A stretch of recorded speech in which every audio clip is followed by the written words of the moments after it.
Hey guys, he wants something sweet. Let's make him a personalized or personal size peach cobbler. Here are all my ingredients: sugar, butter, peaches, vanilla. I'm going to use a pie crust that I had already started using on something else, nutmeg, vanilla, and cinnamon. I'm going to put these in the silicone containers, little mini muffin size containers, and I've already pieced together my crust. So yeah, the crust was used on something else and I didn't want to throw it away, so I just pieced it together and I cut out little circles the exact size of the containers. I just laid it on top and cut them. So every time I got a smaller piece, I would just, or pieces, I would just make one small piece and just cut it until I was able to make another circle. So I made as many circles as I could, which ended up being around 8. So I will be able to make 4 peach cobblers. And then with what I had left, I'm going to make a little bit of dumpling just to stick inside the peaches. So I don't use the thickener, the starch and water to make them really thick. I don't use that. So, but if you want yours with, the thickness, you can do that. I had sliced pieces, so I just cut them up into smaller pieces, and that's all I did. You can buy yours already diced if you want to. So now I'm adding everything, no real measurements, just make it to your liking. Vanilla, that's the cinnamon, and all the goodness that I already had.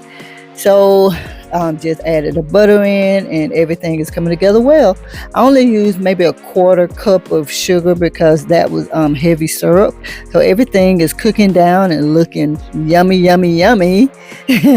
So I just put the little pieces in there and I'm just going to let that cook for a little while. Now you can use an egg wash to make your crust turn brown, and I'm not going to do that. But before I get to the crust, I just put the spray in the containers. So yeah, and stuck the circles down in there. So now I'm pouring all the filling in there, and as you can see, again, it's not very thick. I like mine like that because when it cooks down, it's gonna have enough thickness for me. So everything looks really yummy and the circles are perfect. You see how they're just laying right inside of the containers because I cut them out of the containers, so, or use the containers to cut the circles so that they can't help but be the right size. So everything is coming together real well. So when I was talking about the egg wash earlier, I'm not going to use it on here to make the dough turn or the crust turn brown. I'm just going to spray it with that Great Value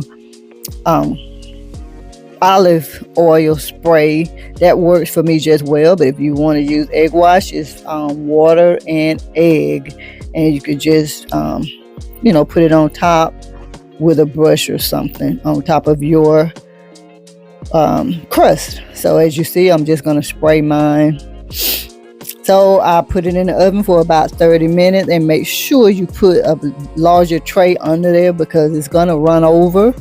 Now, one of them I didn't put enough in, that red one, I didn't put enough filling in that. But I always make sure you put something under to catch the residue that falls off. So now it's time to prep up the peach cobbler. And see, it's just a perfect size for one person.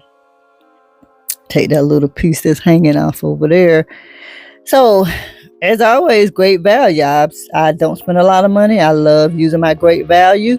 And that was the sea salt caramel ice cream. That's going to be perfect. So don't forget to let it cool, guys. You want to make sure you let the peach cobbler cool or it's going to melt the ice cream. But don't let it get cold. You still want a little bit of heat, but not so much where it will melt.